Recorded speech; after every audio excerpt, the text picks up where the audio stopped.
Welcome to Sweet Life Beat Life. We hope this video helps. You start by making sure your originals are safe. Open the Photos app and go directly to Photos Settings iCloud. If you want full-resolution files kept locally, choose Download Originals to this Mac first.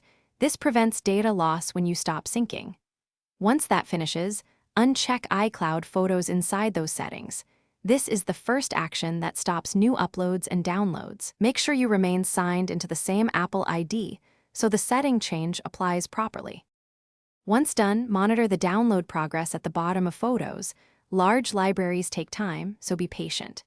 If your Mac was set to optimize Mac storage, switch to Download Originals first. Otherwise, you may only have thumbnails.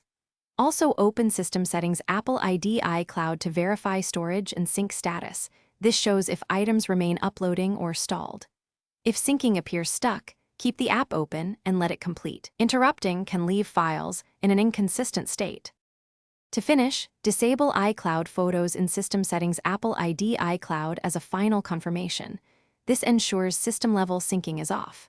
When prompted, choose whether to keep originals on your Mac or remove iCloud copies. Pick Keep if you downloaded before. If photos still show as syncing or some items are missing, restart the Photos app in your Mac, check your internet and iCloud storage, then sign out and back into your Apple ID. That often clears stale sync states. Thanks for watching. Consider subscribing if we helped you.